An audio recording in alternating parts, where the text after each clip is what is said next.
and welcome to Organic Matters, the podcast brought to you by the Irish Organic Association. I don't know where you are listening to this, but I am in the middle of Cork with farmer Tony Murphy, and the sun is blazing down, and we're in a field of, what is it exactly? I know you said you mowed it yesterday, but tell people what we're standing in. We're standing here now in a field of what I call arable silage, right? I'm after drawing the protein premium, or half the protein premium on it from in my BIS application.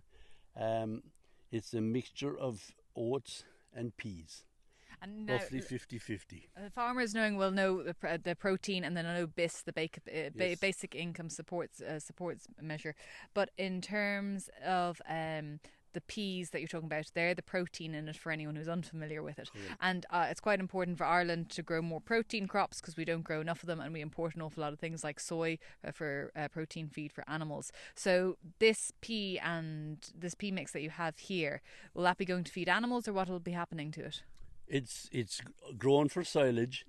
I could grow it for grain as a thing called combi crop and harvest it for grain. It would be a mixture of peas and oats at that stage. But I'm an organic farmer, and I'm usually tied for grass in the springtime. And every chance I get to do a couple of grazings in the springtime before I do my bit of ploughing, I use that opportunity. This was only set around the first week of June. The spring is busy for us, and I take 2 or 3 grazings, sow it. Now, you said we were in the middle of Cork County, but being in the middle of Cork County, there's very little tillage around here. It's mostly dairy farmers, and if you sow a crop in the springtime, you're very prone to bird attack and crows and that kind of thing. So it's not too bad out the end of May, June. So I'm growing it for silage at this stage. Once it's growing 14 or 16 weeks, you have a good bulk of material, a good quality feed. Let's walk through it a minute, and we'll try and explain to people what it's like. I mean, it looks so pretty, I have to say, which is a strange thing to say. But you have that purple flower, and you have the pea. Is this the pea? No, the peas are. Which one's the pea? Here's the peas. They're actually in full pod at this stage, yeah. And that's why I waited a few weeks to make sure that the peas were actually in the pods, right? Okay. Because obviously I'm looking for protein, right? And I need the peas to be in the pod. So if I crack you can crack it open, yeah. I'll open one here now for you, see? And you can eat them. Can eat them. Yeah, I often eat them here myself. That's lovely, actually. Yeah. Very juicy. Oh, lovely. So tell me then, this purple flower, what have you done? The flower is, I do a bit of a concoction myself when I'm sowing, right? Mainly oats and peas. Yeah. But being afraid that the birds were going to take a lot of the oats and the peas out of it before it came up, I put in a bit of crimson clover and another thing called vetch. I can see the crimson clover there. Don't the bees love the crimson clover? They do. And my experience with growing 3 or 4 different types of clover down through the years is that if you come to the month of July and walk into a field, you can nearly hear the buzzing. Yeah. Bees. That's good. It's lovely, yeah. So this is a good crop. It's going to be put into a pit, hopefully this evening. Yeah. This was a tough year, being an organic farmer. I'm stocked reasonably tight, roughly at 1 livestock unit per hectare. And I was short enough of grass this year. This was the toughest year in my experience of 40 years farming for growing grass. I know, and I think that sentiment will be shared by a lot of farmers. And we'll come back to the grass situation in a minute, but there'll be people listening, and maybe farmers who've always wanted to do something like you're doing here and grow their own kind of protein silage, essentially, because you'll be hoping that this will be maybe 16% protein, would you? When you have it, when you have it baled. The peas will be coming out at about 25, 26. The oats at maybe 10. So average, if there's 50-50 of a mix in there, you'll at least have a 16% protein, right? Yeah. I used to grow red clover before, and I often threw in a mix of oats and peas as well with red clover, and my protein was coming out at roughly 19%. That's amazing.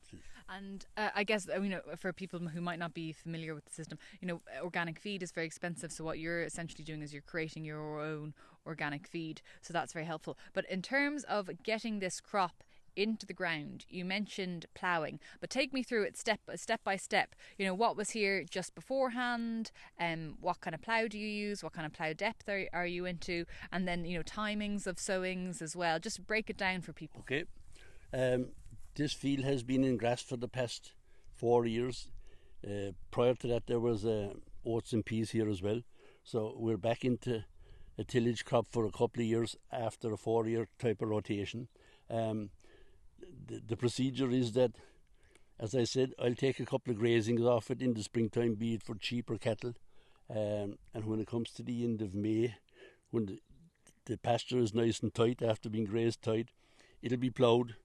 Hopefully normal depth, I'm saying 7, 8, 10 inches max. The biggest problem I've with ploughing, I don't do my own ploughing, I used to it. 3 for a single, or 3 for a plough. And I used to plough maybe 8 inches deep, which I think is just about right for any organic farmer. Most of the contractors now are using a 5 for a reversible, where they could go to depths of 14 or 15 inches, which is nearly too deep, because what I feel is that if I'm after putting out farmyard manure or slurry on top of that before it's ploughed, it's pointless in ploughing it down 10 or 11 or 12 inches and waiting for that nutrient that went in prior to ploughing to be brought to the surface. So sometimes I will actually plough it first and then apply farmyard manure afterwards. Disc harrow it or tine harrow it, and maybe a rub leveler, and I usually broadcast it myself. I use one pass it, but I just try to keep cost down a small bit and sow it myself. I've a roller and a ring roller combination, and I'll roll it and close the gate and harvest it. And how many bales to the acre are you hoping to get here? Well, this is going into a pit, right? If I was making bales out of this when I was mowing it yesterday, it was so thick and heavy that was coming up underneath the canopy of the bale or of the mower. I reckon there would have been 10 or 12 bales to the acre. Wow. Yeah. That's very good. It'll go into a pit, and out of this field alone, 7 acres, 6, 7 acres, I'd be hoping to have close to 100 tonne of silage material out of this field. And is there any types of, in terms of the type of oats or peas that you use, what do you find works well for you, or even the vetch or the red clover as well? No, being an organic farmer again for 20 years, I buy all my seeds as organic seed, right? Mm-hmm. It's very rarely that I can't get organic seed, right? There would be the normal organic varieties. A lot of the seed is probably coming in from Denmark or Holland or Germany, but I find it okay. Once I get the yield out of it, I'm happy. You don't mind the varieties, but you're not fussy about the I'm oat variety. I mean, it's as long as I can get an organic variety and I'm happy with it, and it germinates and it produces a crop, I'm happy. And just to remind people, so when did you sow this? What time? What of the year? Without looking at my diary now, I would think around the first week of June. That's not long ago. It's not, but you need, say, June is 1, July 2, August 3, and we're into the middle of September. I reckon if I get 14 weeks growing, and it's a good establishment, it has its own nitrogen from peas and from fitch and from the inputs that I put into it prior to ploughing, and being in grass with the past 4 years in a rotation, I reckon that this crop was actually, most of the oats was lodged when I cutting it, like without ever seeing a bag of nitrogen, you know. And what are you going to do once it's harvested? What's going to be here then? Here I'm in acres, and there'll be a cash crop sown here straight away once the crop is gone off it. Explain what a cash crop is to someone who wouldn't know. A cash crop is a crop that's sown mainly for two reasons. the cash part of it is for me. It'll produce a crop that I can graze middle of January with sheep or lambs or store lambs. And what would be and the environmental reason is one of you can see bare patches of soil there from my mowing yesterday. The main reason for an overwinter catch crop is actually that it produces a growing crop into that soil, which actually retains and uses up the nitrogen instead of it being leached into the water or else leached into the atmosphere, one or the other. And what'll be your catch crop of choice? Probably one of the clovers, maybe crimson clover again, because I can graze it, no problems with sheep, number one, and probably maybe rapeseed. Do you not have to be careful with sheep and crimson clover? Is that not something if they're not crimson? Okay. No, with red clover, yes. Okay. And mainly for breeding ewes. Otherwise, no problems, you know. We talk a bit about the grass and the livestock. I know you keep Angus up there. Will we go back up and have a look at them? Yeah. You know where the shade is today, don't you? Soaks! Here we go. So these are your cattle here, and they came to your call. You called, they answered. It's a nice way to have them, isn't it? Hopefully they come when I call them, because as I was saying earlier, I give up having my own bull. It's all AI I use, right? And people say to me, how do you get the cattle in for AI? As it's different if you're a milking man, because they're coming in once or twice a day. But I've them in the field near the house for 5 or 6 weeks while I'd be using AI. And you just do it by eye? Do you have any technology? You don't have any? No technology, no, just 3 or 4 or 5 times a day. If they're in the field near the house, every chance I get, I'll have a look in, and I'll stick a note into my book. Number 408 is do you bulling. use tail paint or anything? No. Oh my God! And that's old school now. I had a 90% success rate for the last couple of years. This year was the toughest again, like the grass situation. There were a few repeats, and there were a few very slow to come on heat. Yeah. And I was saying it to my AI inseminator, and he was saying all over the country, cattle and cows were just slow coming on this year. Number one, they didn't have the nutrition, and number two, they didn't have the heat. Yeah. Heat is heat. So let's talk about the cows for a second. So it's primarily Angus herd. Is it pure all Angus? Nearly. I used to have, in the past, I suppose, a few Charlies, a few Limousines. There's the odd Belgian Blue Cross there, and maybe 1 or 2 All Blacks. And what happens? So they're suckler herd, so they calve down all in spring? Do you have any? All calve down in the spring. There might be one in the autumn or 2 next year. Inside or outside? All inside. I'd hope to get away with a 4-month, maximum 5-month winter here. The ground is reasonably dry, and the back end is usually a good time for grass. It's better than the springtime anyway. Do you finish any of the animals, or do you sell all the calves as weanlings? Finish everything off of this farm. Wow. All cattle go to good herdsmen. This year there's 5 booked in now for next week or the week after.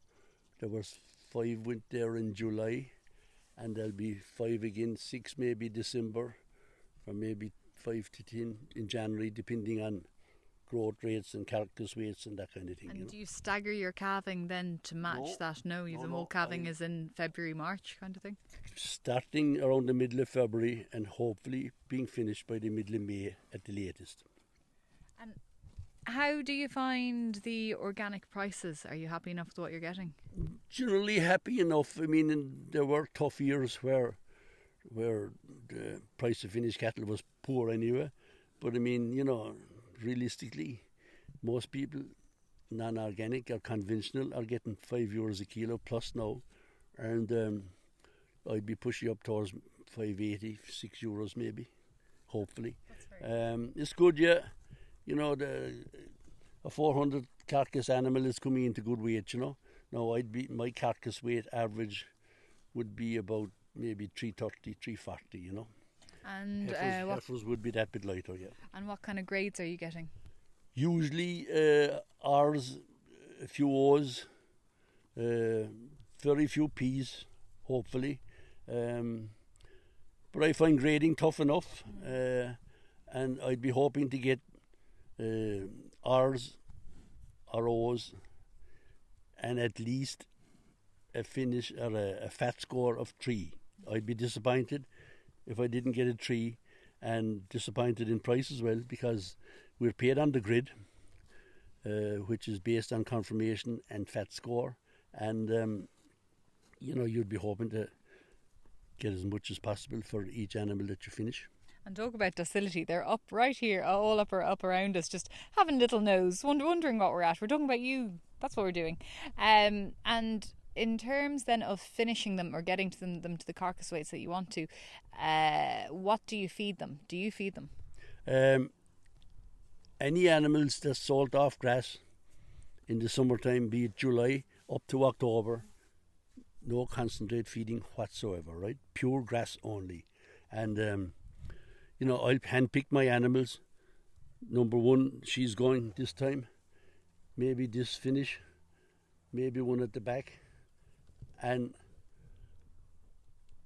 I'm going by appearance, Do you keep everything then? Sorry, because you don't have a bull. So then, if you're castrating the bulls, do you have the young bulls? Do you have everything in one herd?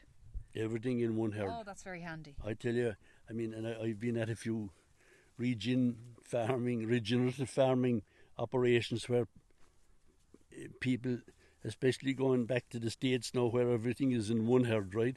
It makes grazing a lot easier. It makes fencing a lot easier. It makes your rotation a lot easier. It makes life a lot easier. Yeah. End of story. Let's talk about grass and soil health and rotation for a minute. So for rotation, for anyone who doesn't know, it's basically how long the field gets to rest before you put the cattle into it. And in Ireland, it can be a standard, 30-day rest period, 30-day rotation. What kind of rotation period do you have for the cattle? My kind of standard rotation over the past number of years since I became organic was basically 1 year, 2 years tillage maybe, and 4 years grass after that, right? Now, all my fields wouldn't be suitable for tillage, right? But in those fields which are down at the end of the farm, maybe a bit wetter, all grass, so it's only one rotation grass. Whereas on my better fields, it would be oats, peas, grass for 4 years, and back again to maybe oats and peas in the 5th year again, right? I like to reseed my fields every 5 or 6 years, maybe 10 years at the most anyway, right?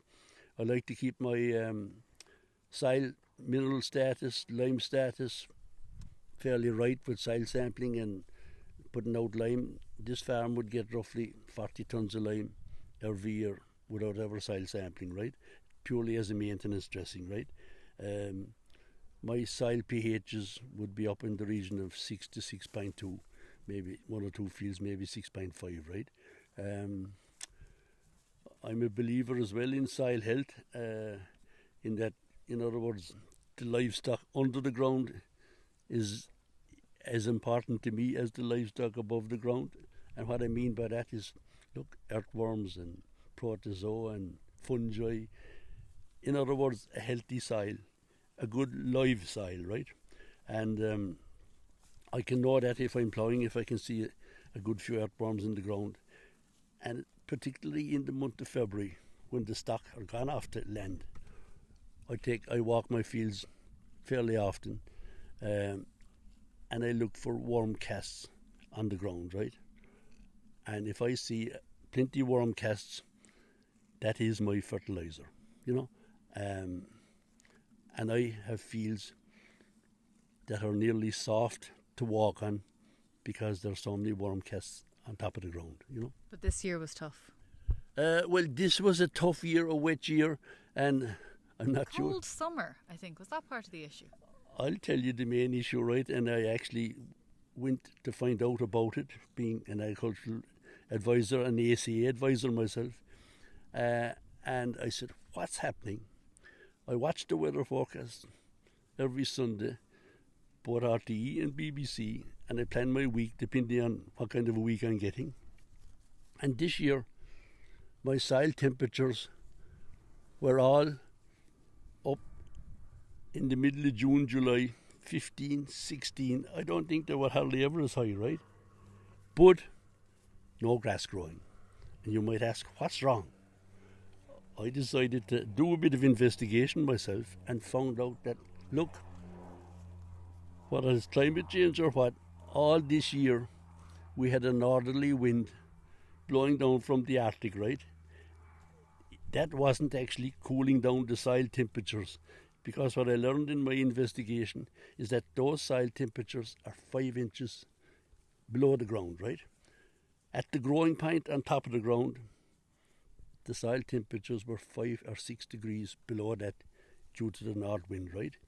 And not alone that, if you get a type of a summer that we got, where we got intermittent rain, small bits, hardly wet the ground, every time that happens and the ground dries out, you get a cooling effect on the surface of the ground, right? So that was our summer. That was my experience of growing grass this year, which I reckon is about as poor a year of grass growth that I actually have seen in 40 years of growing grass.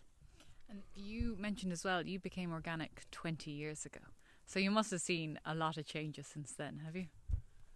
Yes, I have. I suppose prior to that, I would have been the very opposite. You know, I'd have been growing tillage and I did a lot of contract spraying for a few years and took land for tillage as well. And I suppose I'd have used nearly every chemical that I could have used, be it T1s and T2s and extra nitrogens and straw shorteners. But I suppose back in 2004, for health reasons, I made the decision, look, if my bottom line out of farming is going to generate as much income as I had generated for the previous 20 years, I was prepared to accept and take a go at organic for at least 5 years, and there's no looking back. And what do you think? You mentioned being an advisor as well. What do you find among your clients now? There must be a lot more of them organic than there were before. Yes, I suppose with the incentives that's there now for organic. I mean, I mentioned that I'm stocked at one livestock unit per hectare roughly, which, as far as my farm here is concerned, is at the limit of my stocking rate with the amount of stock I have and the bit of tillage I have. That's 10 times above the minimum stocking rate in order to draw my organic premium. So I suppose with the incentives there and the payments per hectare for organic farming, and you know, with climate change and elderly farmers and a good few sheep farmers have joined, from my experience. You know, we'd have put, as an advisor, we'd have put a lot of people into the organic schemes in the past 3 years, and at this stage I've probably 4 or 5 inquiries finding out, you know, when is the next scheme opening, which I think is sometime maybe in November or October or November, and I'll have 3 or 4 people for that year. Before we finish up, I'm aware that we've covered the tillage and the beef, and I'm a little bit anti-sheep, but I shouldn't let that bias get in the way of asking you about the sheep. So how many sheep do you have and what breeds do you keep? I used to have roughly 100 ewes, but I'm down now because of organic and stocking rate to about 50 ewes, right?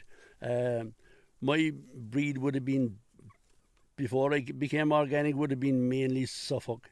Now it's mainly a Texel or a Texel cross, or what I call a Beltex cross, and a Beltlair cross, right? So, in other words, they're crossbreed sheep, mainly white-faced sheep, which suit the organic situation a bit better than the Suffolk, mainly from a worm's point of view, right?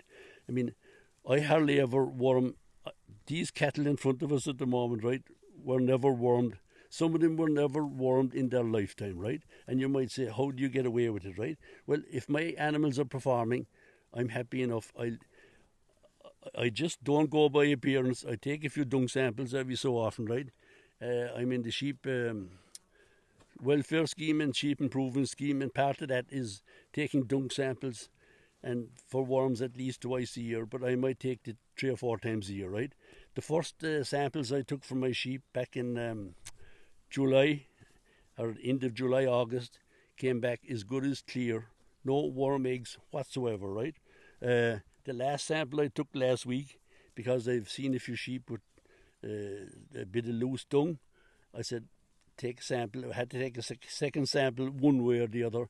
It came back slightly higher, but not terribly poor in terms of egg count, you know. So I can dose those based on those results probably next week. I'm bringing sheep in next week to go lambs to the factory. And I also find sheep handy in that if you're reseeding fields, they're great to thicken up the ground over the winter. My pasture swarts wouldn't be an open swart. It would be a kind of a closed swart with plenty thick grass growing, hopefully, you know. Well, Tony, thank you very much for that. That's it. I don't have any other questions. Is there anything else you want to add? Yeah, nothing really. Only enjoyed the walk around with yourself, Hannah, and thank you very much. Well, thank you very much. For everyone listening, you've been listening to Organic Matters, the podcast brought to you by the Irish Organic Association. For more on organics, you can go to www.irishorganicassociation.ie. But for me, Hannah Quinn Mulligan, thank you very much, and we'll have another podcast again in another 2 weeks' time.